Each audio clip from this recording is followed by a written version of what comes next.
رات کے 10 بجے ہیں۔ السلام علیکم، یہ ریڈیو پاکستان ہے۔ عبد القدیر سے خبریں سنیے۔ اہم خبروں کا خلاصہ۔ وزیراعظم نے اعلیٰ اور پرائمری تعلیم کے لیے یکساں مواقع اور اساتذہ اور طلباء کو سہولیات کی فراہمی یقینی بنانے کی ہدایت کی ہے۔ وفاقی کابینہ نے نادار اور بے گھر لوگوں کی سہولت کے لیے ملک بھر میں پناہ گاہوں کے نیٹ ورک کو توسیع دینے کی منظوری دی ہے۔ وزیر خارجہ شنگھائی تعاون تنظیم کے وزرائے خارجہ کے اجلاس میں شرکت کے لیے کل روس کے 2 روزہ دورے پر روانہ ہوں گے۔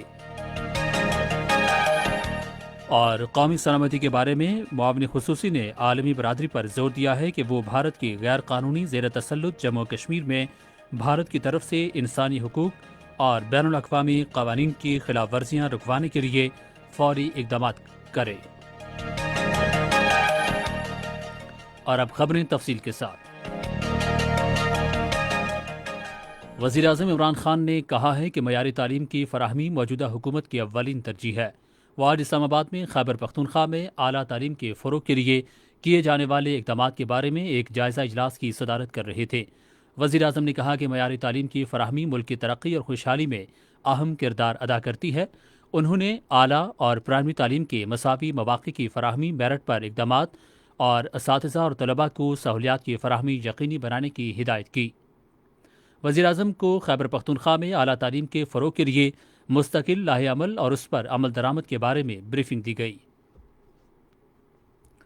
ادھر وزیراعظم نے اسلام آباد میں ہواوے ٹیکنالوجی کے گلوبل سینئر نائب صدر ہوارڈ تاؤ کی سربراہی میں کمپنی کے ایک وفد سے گفتگو کرتے ہوئے کہا کہ پاکستان میں انفارمیشن ٹیکنالوجی کے شعبے میں سرمایہ کاری، منافع حاصل کرنے اور اقتصادی ترقی کے شاندار مواقع موجود ہیں۔ انہوں نے وفد کو پاکستان میں information and communication technology solution پر عمل درآمد کے لیے حکومت کے مکمل تعاون کا یقین دلایا۔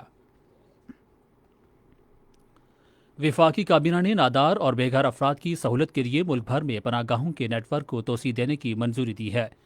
اطلاعات و نشریات کے وزیر شبلی فراز نے آج اسلام آباد میں کابینہ کے اجلاس میں کیے گئے فیصلوں کے بارے میں میڈیا کو بریفنگ دیتے ہوئے کہا کہ پناہ گاہ کی تجویز وزیراعظم عمران خان کے ویژن کا حصہ ہے، کیونکہ وہ غریب افراد کو چھت فراہم کرنے پر یقین رکھتے ہیں۔ انہوں نے کہا کہ کابینہ نے گوادر میں زائرین کے لیے فری سروس شروع کرنے کی بھی منظوری دی ہے۔ شبلی فراز نے کہا کہ کابینہ نے غیر فعال بجلی گھروں کو بند کرنے کی بھی منظوری دی۔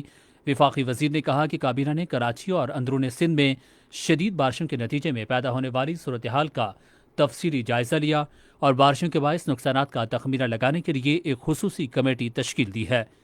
ایک سوال کے جواب میں انہوں نے کہا کہ ملکی معیشت اور عوام کے لیے فائنینشل ایکشن ٹاسک فورس کی مطلوبہ ضروریات پوری کرنے کے لیے قانون سازی ناگزیر ہے۔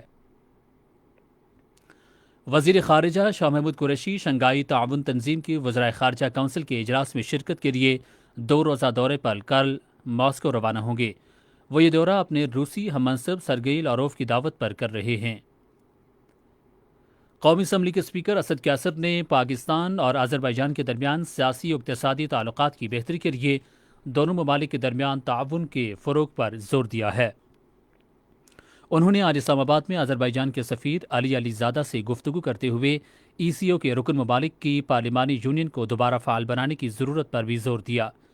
قومی اسمبلی کے اسپیکر نے کہا کہ آذربائیجان ایشیا کا اہم ملک ہونے کی حیثیت سے اسلامی تعاون تنظیم اور دیگر علاقائی فورمز پر غیر قانونی طور پر بھارت کے زیر قبضہ کشمیر کے عوام کی حالت زار اجاگر کرنے میں اپنا کردار ادا کر سکتا ہے۔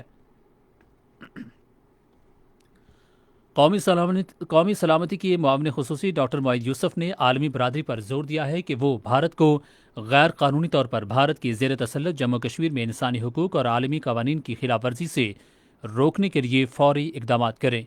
انہوں نے آج اسلام آباد میں برطانیہ میں پاکستان کے نئے مقرر ہائی کمشنر معظم احمد خان سے گفتگو کرتے ہوئے کہا کہ اقتصادی سفارتکاری تمام سفارتی کوششوں میں بنیادی حیثیت رکھتی ہے۔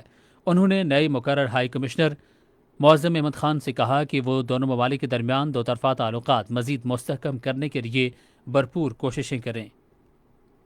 خیبر پختونخوا کے وزیر اعلیٰ محمود خان نے کہا ہے کہ حکومت نے صوبے کے نوجوانوں کو تحقیق پر مبنی تعلیم کی سہولیات کی فراہمی کا عزم کر رکھا ہے۔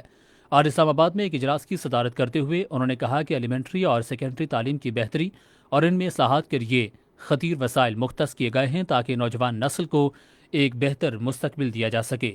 محمود خان نے کہا کہ حکومت نے یونیورسٹی ایکٹ میں ترمیم کا فیصلہ کیا ہے جس سے وائس چانسلر کی بھرتی میں مدد ملے گی اور تعلیمی اداروں کے انتظامی اور مالی امور میں بہتری آئے گی۔